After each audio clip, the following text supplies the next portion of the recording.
Hello everyone. Welcome back to Horror Mystery Rewind. Today we will talk about the horror slasher movie The Final Girls, which was released in 2015. Please click on the closed caption button for subtitles. Spoilers ahead. Enjoy and take care of yourself. The film starts with a trailer for an old-school Friday the 13th-esque slasher film called Camp Bloodbath, which features a group of counselors at Camp Bluefinch being terrorized by a masked killer named Billy Murphy. Watching the trailer on her phone is Max Cartwright. Her mother Amanda was one of the leads in that film. Max waits for her mom as she leaves an audition. Amanda is a bit discouraged since she feels she is only known for Camp Bloodbath and has thus been typecast. The two drive away with Max telling Amanda all the bills she has to pay. She puts on the radio, which is playing Kim Carnes' Bad Davis Eyes, Amanda's favorite song. Max then accidentally spills her milkshake on Amanda's headshot, distracting Amanda and causing her to hit a car, and then roll against traffic cones and tumble hard across the deserted street. 3 years later, Max is now living with her aunt. Her best friend Gertie picks her up to go study at a diner with their friend Chris. Gertie's stepbrother Duncan enters and pleads with Max to attend a double feature for Camp Bloodbath and its sequel, Camp Bloodbath 2, Cruel Summer.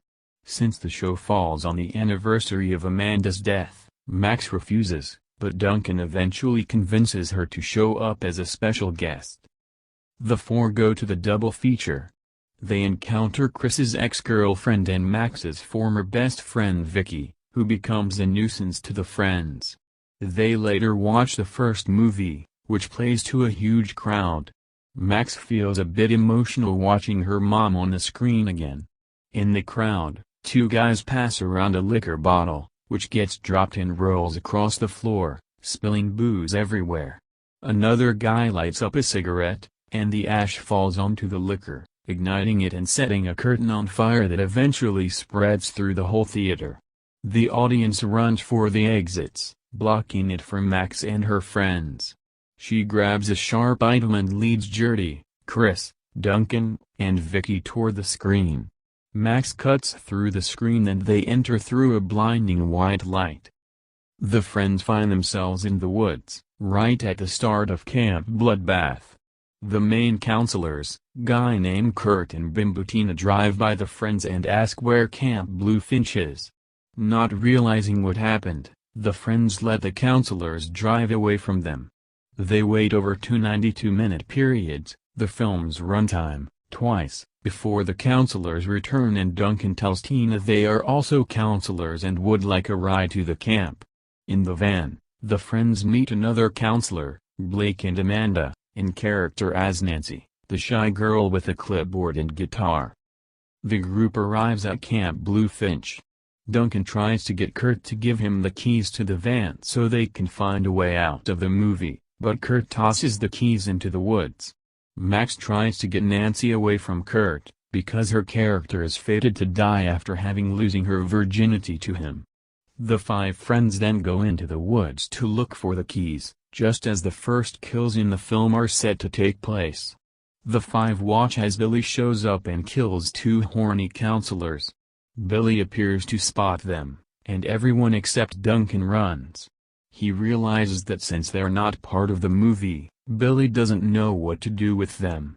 Duncan thinks he's invincible, until Billy hurls his machete into Duncan's side, apparently killing him, and proving to the other four that they have no immunity.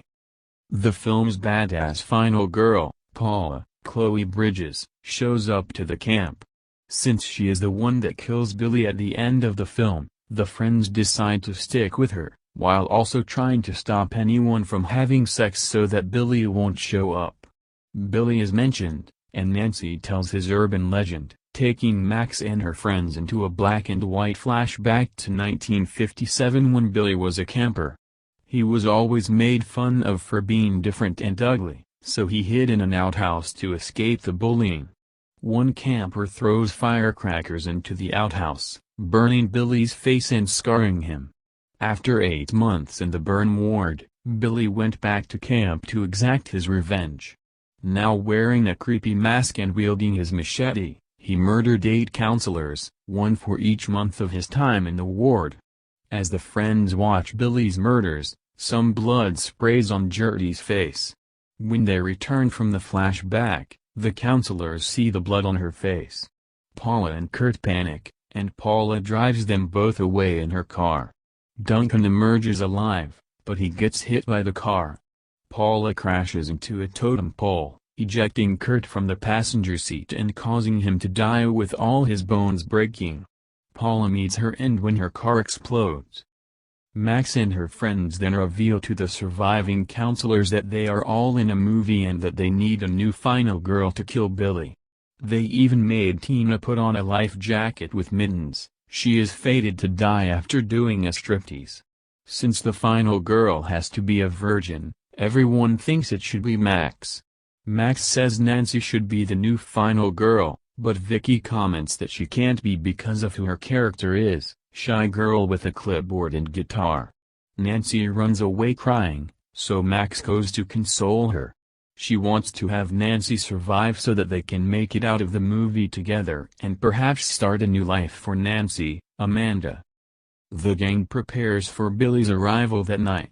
Vicky apologizes to Max and Gertie for her behavior, because she used to be good friends with Max before Amanda's death, and Max shut Vicky out and became friends with Gertie, making Vicky feel jealous and hurt.